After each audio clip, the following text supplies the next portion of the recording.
إن الحمد لله نحمده ونستعينه ونستغفره ونعوذ بالله من شرور أنفسنا وسيئات أعمالنا من يهده الله فلا مضل له ومن يضلل فلا هادي له أشهد أن لا إله إلا الله وحده لا شريك له شهادة أرجو بها النجاة يوم الدين وأشهد أن محمدا عبده ورسوله سيد الأنبياء والمرسلين صلى الله عليه وعلى آله وأصحابه ومن تبعهم بإحسان إلى يوم الدين أما بعد.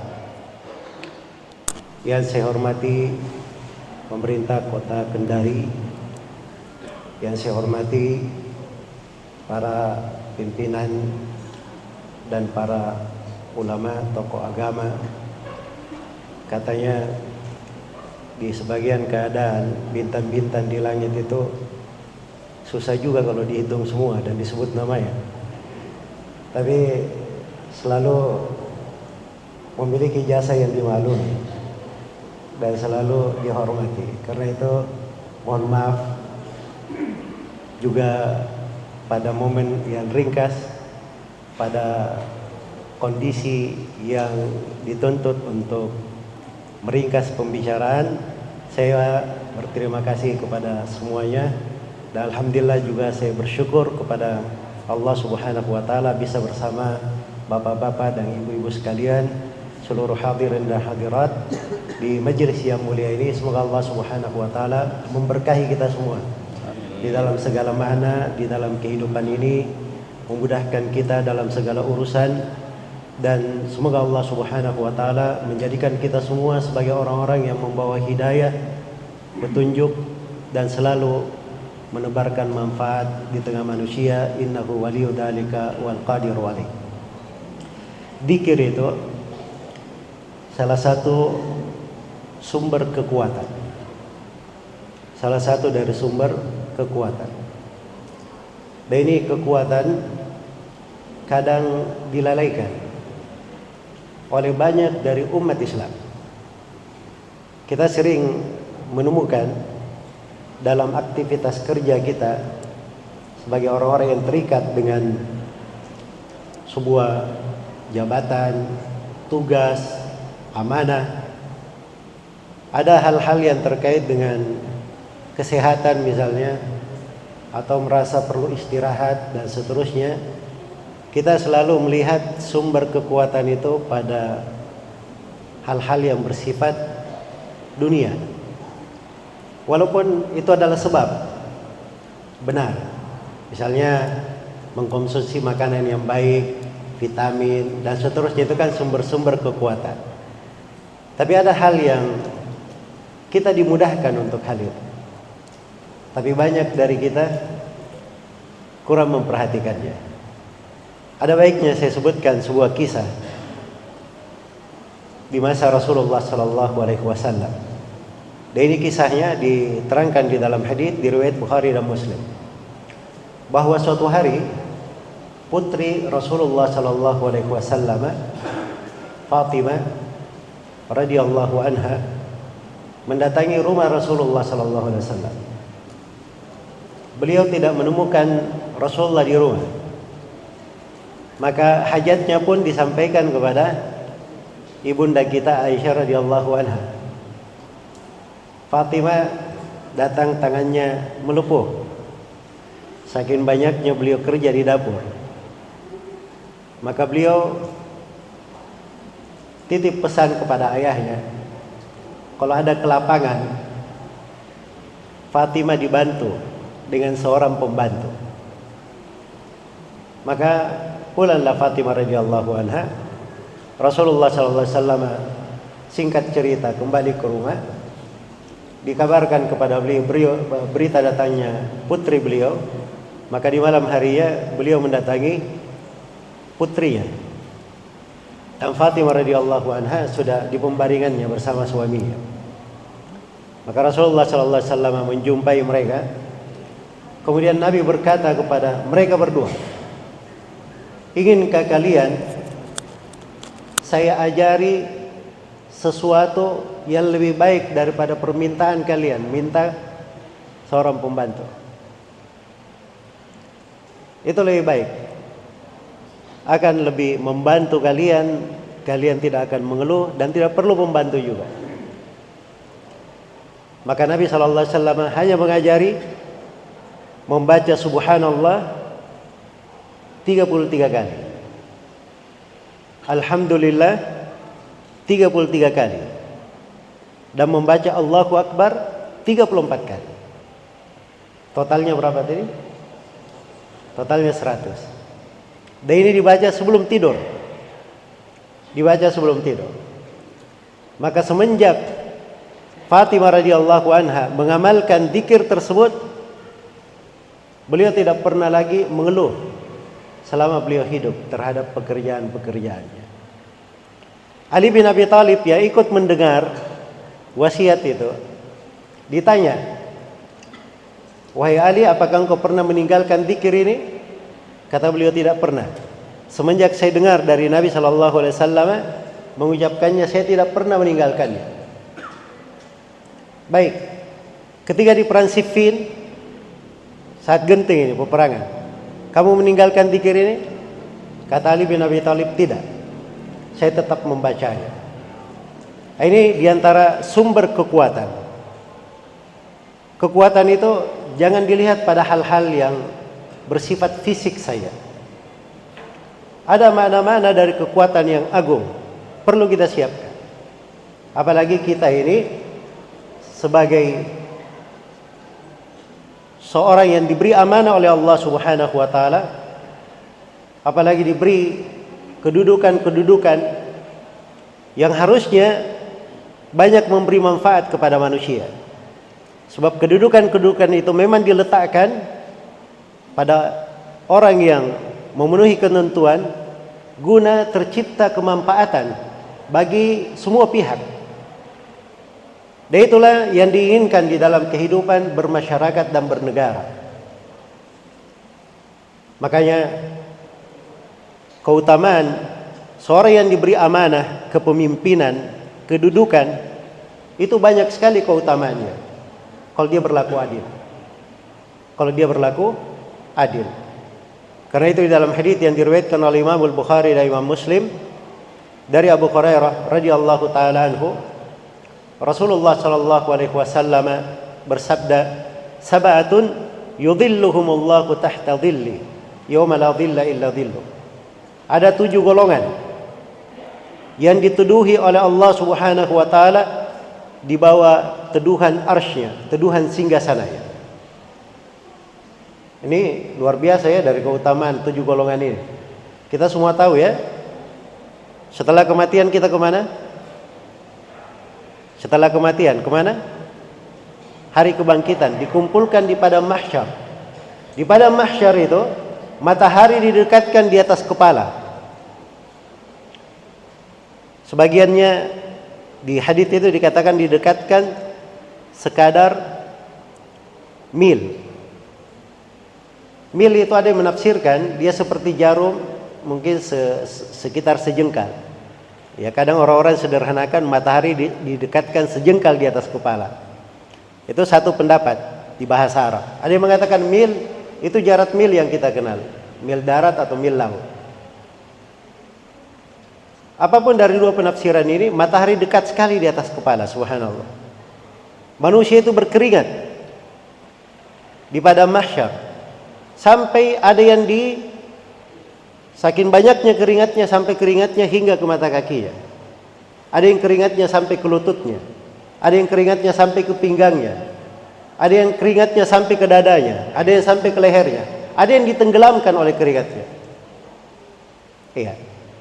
Mungkin kita heran juga ya, gimana ceritanya. Kita aja di dunia ini disiram air 5 tangki saja belum tentu bisa menenggelamkan kita. Itulah dahsyatnya hari kiamat. Satu hari penantian di hari kiamat itu seperti 50.000 tahun. Di hari itu Allah beri keistimewaan untuk 7 golongan. Tidak ada cerita mereka kena terik matahari. Mereka diteduhi di bawah teduhan arsy Allah Subhanahu wa taala, singgasana Allah. Dari 7 golongan ini siapakah mereka? Yang paling pertama, al-imamul adil, seorang pemimpin yang adil. Makanya orang yang diberi wilayah, diberi jabatan pada wilayah umum maupun wilayah khusus, itu memiliki potensi mendapatkan keutamaan ini.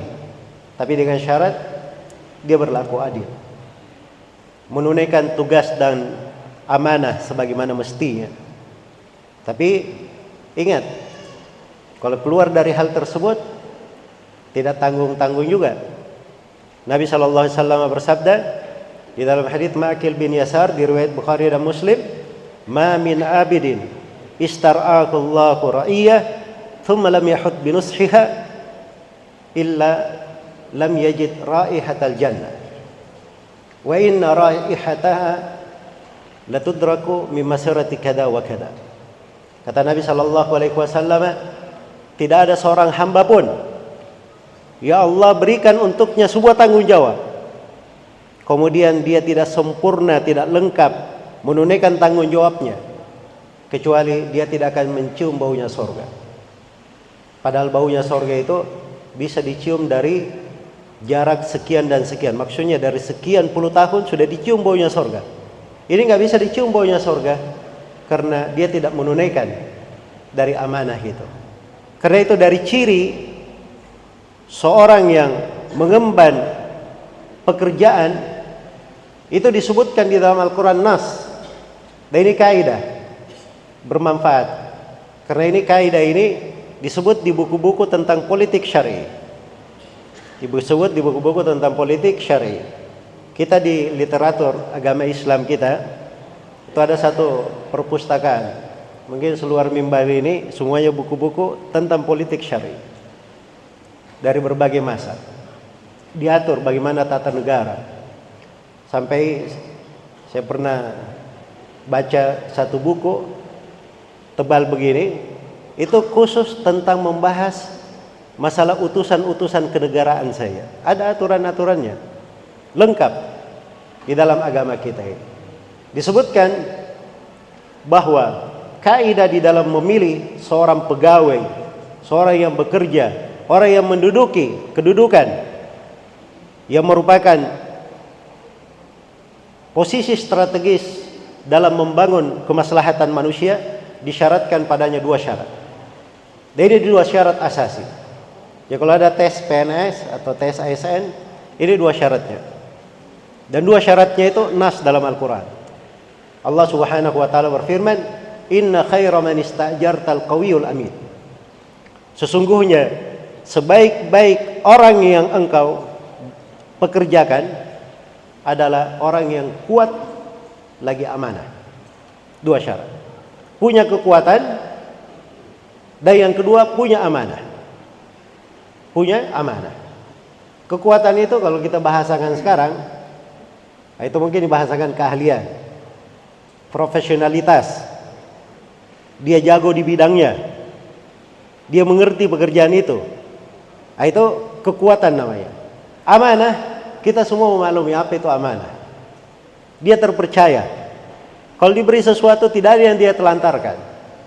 Dia lakukan hal itu sebagaimana mestinya. Tidak ada yang dikhawatirkan darinya pengkhianatan, curang, berlaku menikung sana sini atau yang semisal dengan itu. Ini dua makna, dua sifat. Dan dua sifat ini sebelum kita cari kepada orang lain, harusnya kita mendidik diri kita di atas dua sifat itu. Sebab dua sifat ini, dua sifat yang sangat dicintai oleh Allah Subhanahu wa taala. Sangat dicintai oleh Rasulullah sallallahu alaihi wasallam. Dan dua sifat ini, siapa yang memilikinya, maka itu artinya dia telah memiliki banyak dari kebaikan. Telah memiliki banyak dari kebaikan. Iya.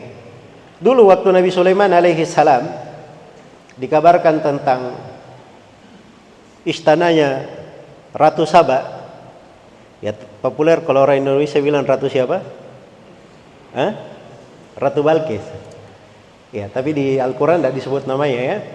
Ada di kisah-kisah Israelia disebut. Baik. Jadi katanya Ratu Saba ini dia punya singgasana, tidak ada yang semisal dengan itu. Singgasananya.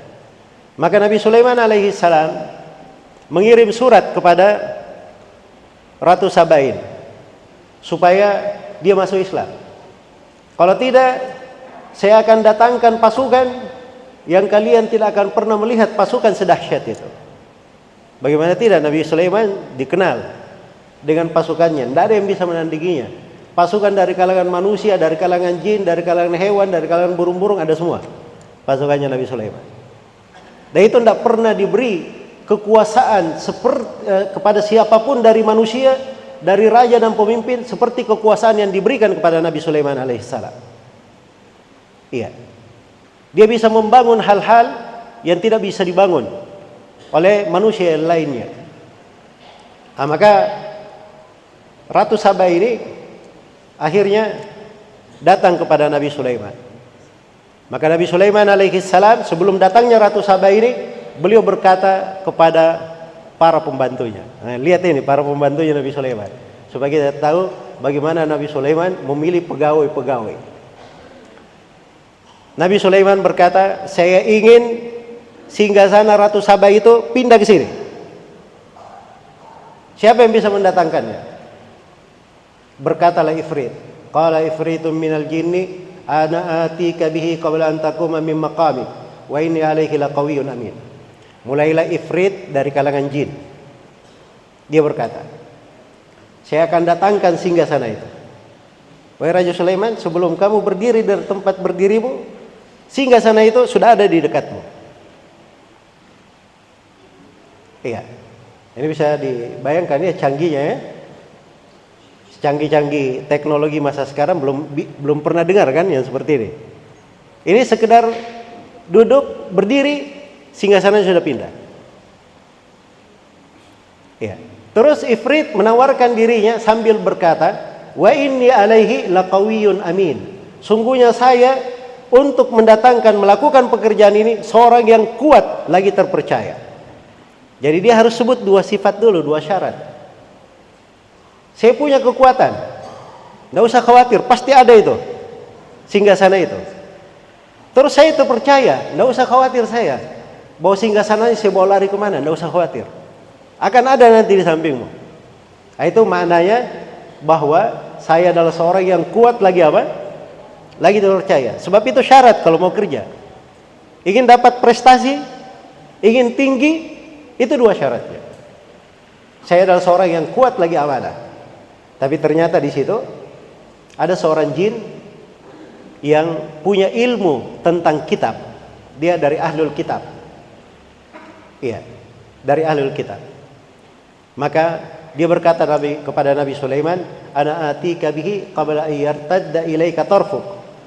Saya akan mendatangkan singgasana itu sebelum matamu itu berkedip. Jadi matanya berkedip, balik begitu, sudah ada singgasananya. Tiba-tiba Nabi Sulaiman sudah melihat singgasana itu di sampingnya. Nah, lihat ini, bagaimana kekuatan dan amanah pada orang-orang yang bekerja kepada siapa? Nabi Sulaiman alaihi salam. Nabi Yusuf alaihi salam ketika sudah ditawari oleh Raja Mesir, dilihat dari keahlian Nabi Yusuf, yang mana Raja Mesir ini mimpinya tidak ada yang bisa memahami dari seluruh Perdana Menterinya yang ada.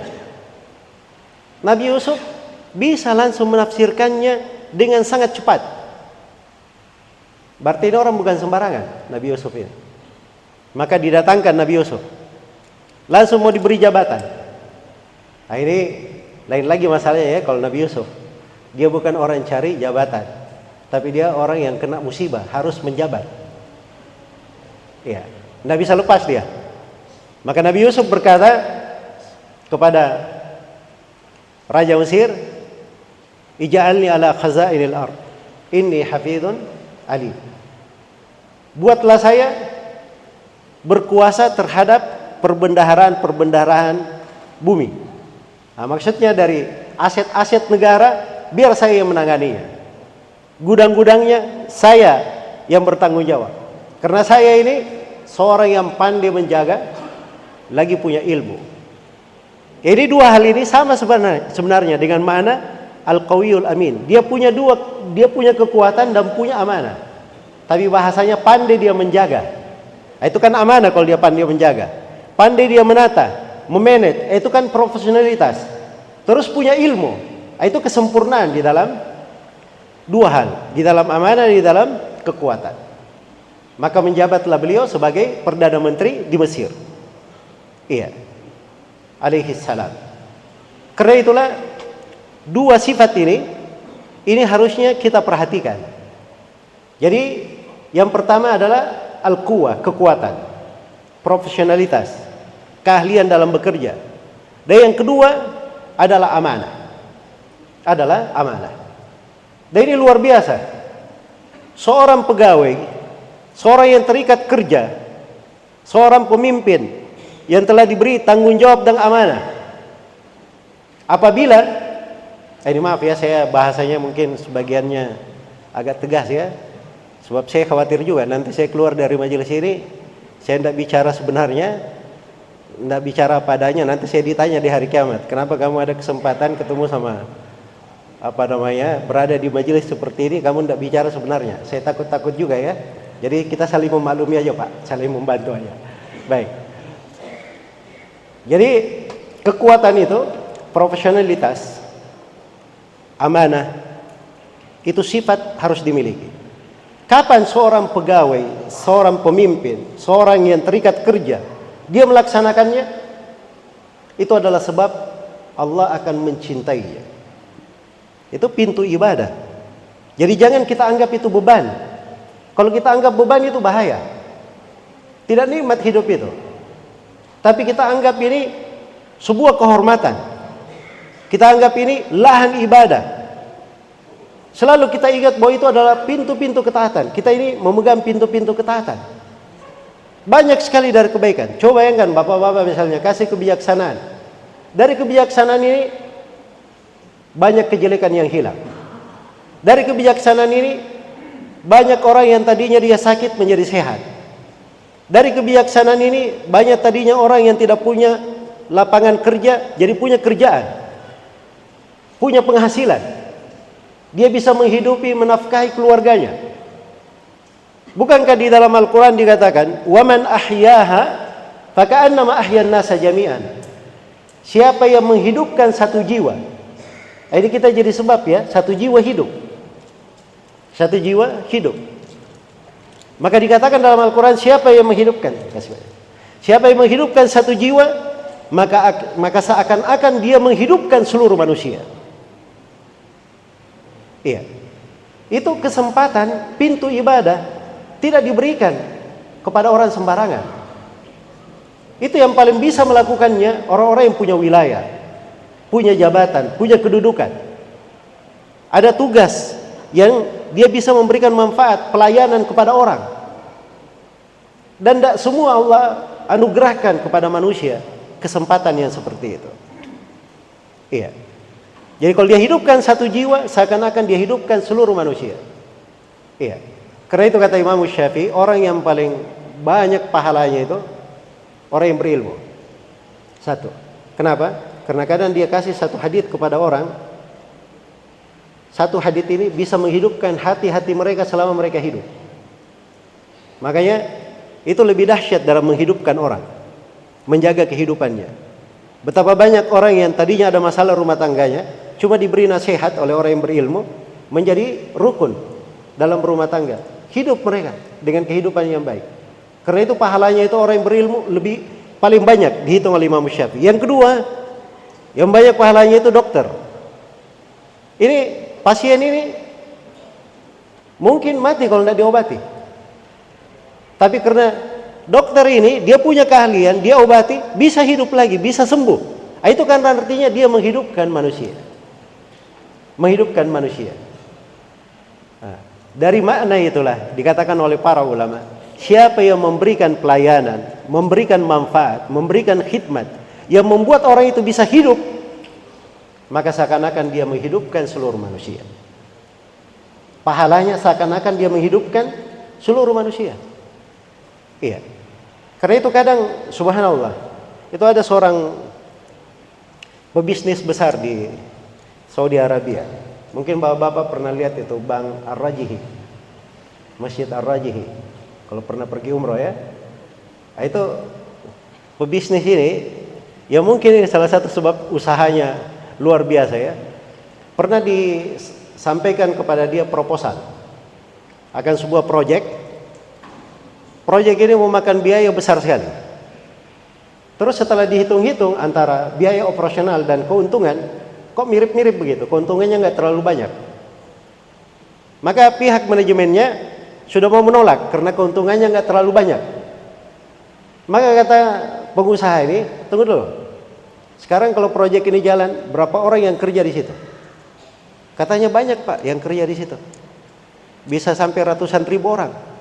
Subhanallah, ratusan ribu orang. Itu cukup bagi saya keuntungan.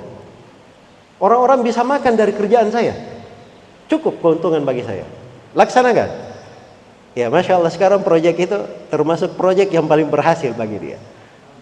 Allah bukakan untuknya keberkahan. Karena memang niatnya bagus. Iya, niatnya baik. Maka hal-hal yang seperti ini perlu kita kembangkan. Ya, dan harus kita sadari bahwa kadang Allah berikan kepada kita nikmat itu apabila kita gunakan dengan baik, luar biasa pahala yang mengalir itu. Pahala yang mengalir. Karena itu di sebagian hadis dikatakan para pemimpin yang adil di hari kiamat itu di atas mimbar-mimbar dari cahaya. Ini bukan duduk sembarangan.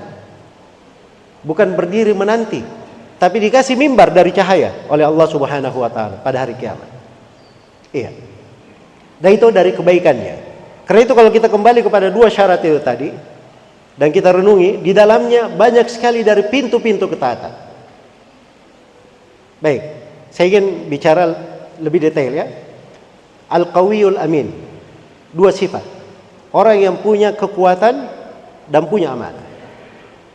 Kekuatan itu ada dua jenis. Jenis yang pertama ada namanya kekuatan maknawi. Kekuatan secara maknawi, secara spiritual, secara mental, itu disebut kekuatan maknawi. Kekuatan yang kedua ada namanya kekuatan fisik. Kekuatan lahir, zahir. Beda yang pertama tadi, itu kekuatan maknawi namanya. Semuanya disebut kekuatan oleh Nabi Shallallahu Alaihi Wasallam. Iya. Karena itu Allah Subhanahu Wa Taala berfirman memerintah umat Islam ini, wa a'iddu lahum mastata'tum min quwwah, dan siapkanlah untuk menghadapi musuh-musuh kalian kekuatan kalian yang paling maksimal. Itu perintah Allah kepada umat Islam. Siapkan segala kekuatan untuk menghadapi musuh. Rasulullah menyebut keimanan sebagai kekuatan. Dan Rasulullah juga berkata, ala innal quwwatar ramyu, ala innal quwwatar ramyu, ala innal quwwatar ramyu. Dalam hadis riwayat Muslim. Ketahuilah bahwa kekuatan itu keahlian di dalam melempar tombak atau membidik panah. Itu disebut kekuatan. Beliau ulangi 3 kali. Itu yang disebut kekuatan. Di hadis lain di Sahih Muslim dari Abu Hurairah radhiyallahu taala anhu, Rasulullah sallallahu alaihi wasallam bersabda, "Al-mu'minul qawiyyu khairun wa ahabbu ila Allahi minal mu'minid dhaif. Wa fi kullin khair." Seorang mukmin yang kuat itu lebih baik dan lebih dicintai oleh Allah dari mukmin yang lemah. Tapi pada semua mukmin, namanya saja mukmin, melekat padanya mukmin, semuanya ada kebaikan. Tapi kalau diperbandingkan antara yang kuat dan yang lemah, yang kuat itu lebih baik dan lebih dicintai oleh Allah. 2 predikat dia dapat. Lebih baik dan apa tadi? Lebih dicintai oleh Allah Subhanahu wa taala. Iya. Kemudian Nabi jelaskan kekuatan ini. Kata beliau, fahris ala ma yanfa'uk wasta'in billah wala ta'jaz. Kata Nabi sallallahu alaihi wasallam, semangatlah kamu meraih apa yang bermanfaat bagimu. Selalulah mohon pertolongan kepada Allah dan jangan kamu merasa lemah. Ini 3 ini sumber kekuatan maknawi namanya. Sebab kalau seorang itu semangat mencari apa yang bermanfaat baginya, itu kekuatan. Dia pengukir sejarah. Tidak mau membuang waktunya dengan hal yang tidak berharga. Dia cari hal yang bermanfaat. Bermanfaat bagi dirinya, bermanfaat bagi orang lain. Bermanfaat bagi orang lain. Ini sumber kekuatan. Kekuatan yang kedua, wasta'in billah. Mohonlah pertolongan kepada Allah. Selalu minta pertolongan kepada Allah Subhanahu wa taala. Sebab kita ini, sejago apapun kita, sehebat apapun kita, betapapun luasnya ilmu pengetahuan kita dalam bidang apapun, tetap kita ini sebagai seorang manusia yang lemah. Wa khuliqal insanu dha'ifa. Manusia itu diciptakan dalam keadaan apa? Dalam keadaan lemah. Pasti banyak kekurangannya. Namanya saja al-insan. Al-insan itu mahallun nisyan, tempat kelupaan, kealpahan dan kesalahan. Makanya disebut insan. Iya. Karena itu tidak layak dia bersandar pada dirinya sendiri.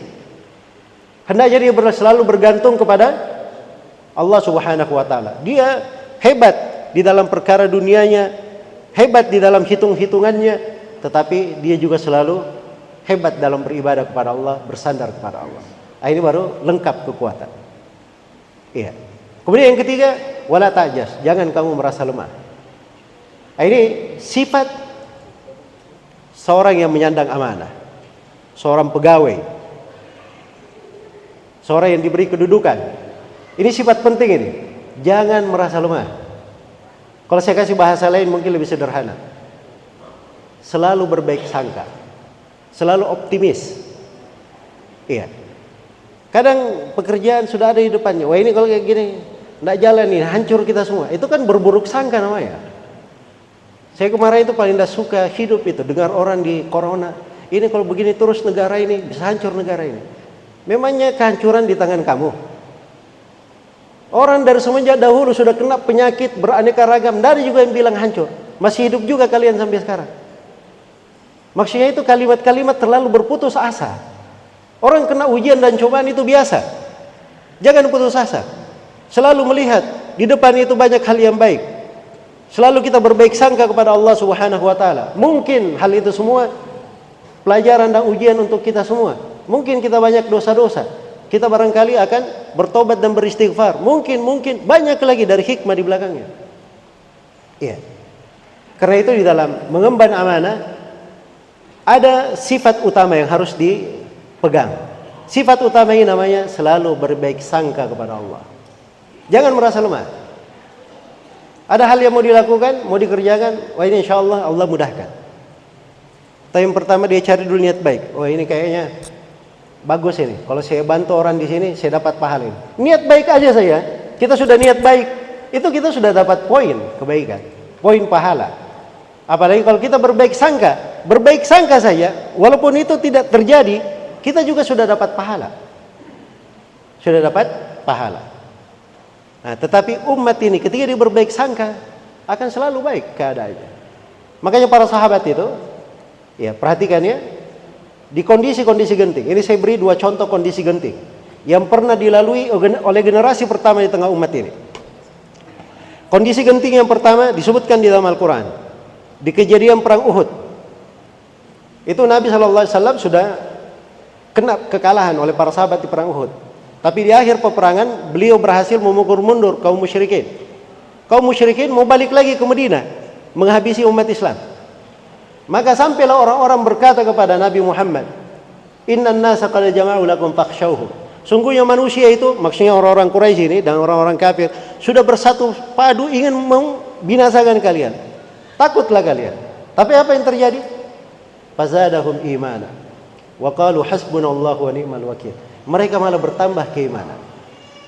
Dan mereka berkata, dialah Allah yang mencukupi kami dan sebaik-baik tempat bergantung. Itu subhanallah, ukiran di dalam sejarah. Bagaimana orang-orang yang berbaik sangka. Ini jiwa-jiwanya para sahabat, para pengukir sejarah. Yang melalui para sahabat ini kita mendapatkan kebaikan Islam ini sampai hari ini. Begitu jiwa-jiwa mereka.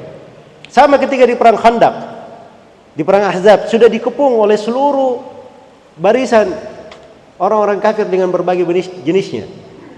Tapi bersamaan dengan itu, ketika dikatakan bahwa kalian sudah dikepung, justru mereka berkata, fazadakum imana wa taslima. Mereka bertambah keimanan dan berserah diri kepada Allah. Itu berbaik sangka namanya. Nah, kalau hal yang seperti ini ada pada kita, pada pekerjaan kita, insya Allah akan damai negara ini. Akan baik urusan rakyat itu. Iya. Dan kita akan dimudahkan oleh Allah Subhanahu wa taala. Dan kekuatan-kekuatan yang seperti ini itu disebut juga dengan bahasa lain. Ya. Keimanan, kekuatan. Takwa juga kekuatan. Makanya dalam Al-Quran itu Allah jamin. Dengan kekuatan yang lengkap ini Allah jamin keberkahan turun di negeri. Walau anna ahlal qura amanu wattaqau lafatahna alaihim barakatim minas samai wal ardh.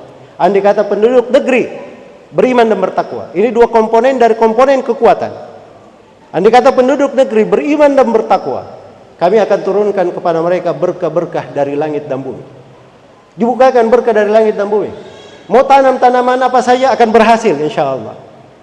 Tidak perlu khawatir hujan yang turun itu membawa banjir dan kehancuran. Tapi ingat ada syaratnya. Andai kata mereka apa?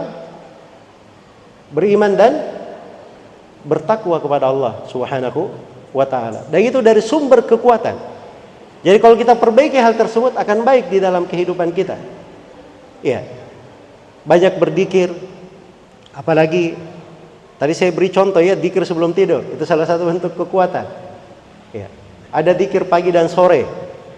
Ada zikir setelah selesai sholat 5 waktu. Ada zikir sebelum tidur, ada zikir setelah tidur. Dan itu dari keajaiban ya, subhanallah. Nabi mengajarkan zikir sebelum tidur dan setelah tidur, banyak sekali zikirnya. Puluhan zikir diajarkan oleh Nabi. Iya. Kenapa?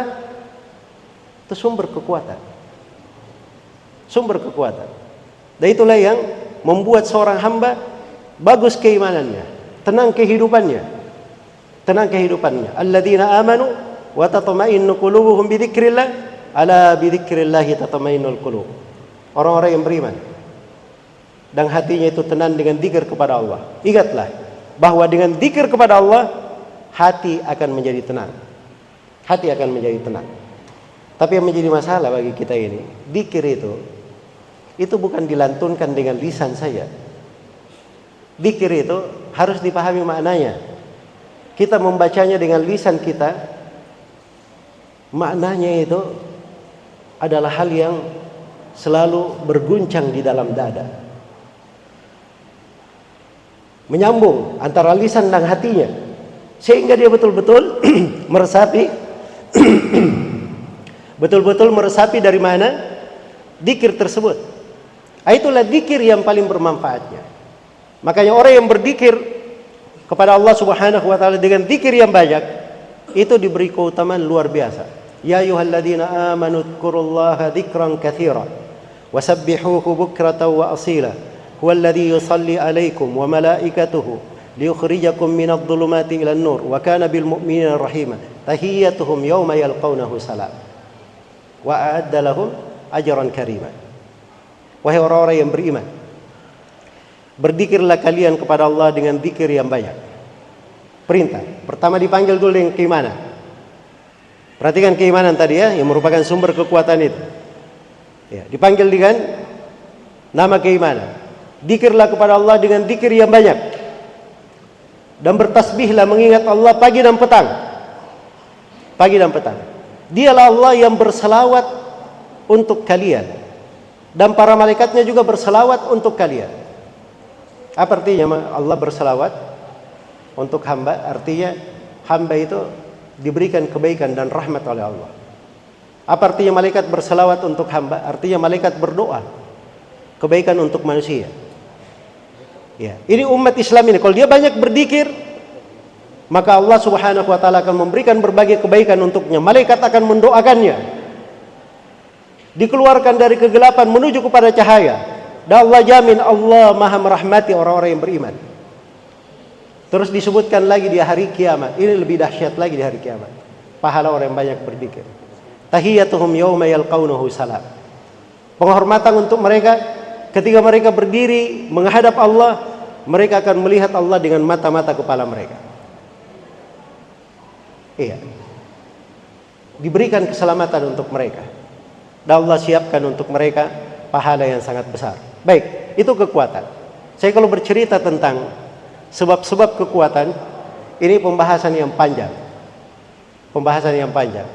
Karena sebab kekuatan ini ada pembahasan terkait dengan individu. Ada pembahasan yang terkait dengan masyarakat. Ada pembahasan terkait dengan tata negara. Masalah kekuatan. Amanah juga sama seperti itu. Karena amanah ini dari kalimat yang paling universal. Sangat universal. Kita ada amanah yang Allah berikan kepada diri kita. Kita harus tunaikan amanah itu kepada Allah. Kita ada amanah pada diri kita kepada manusia yang lainnya. Dan kita ada amanah terkait dengan kesepakatan perjanjian-perjanjian yang kita lakukan dengan manusia.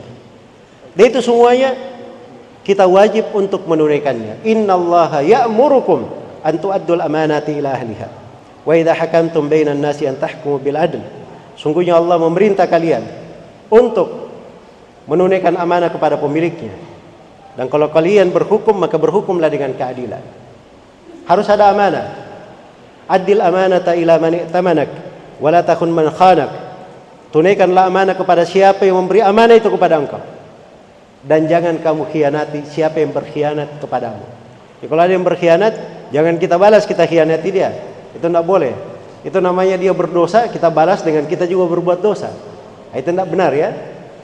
Tapi kalau ada yang diberi amanah, dia tunaikan amanah itu.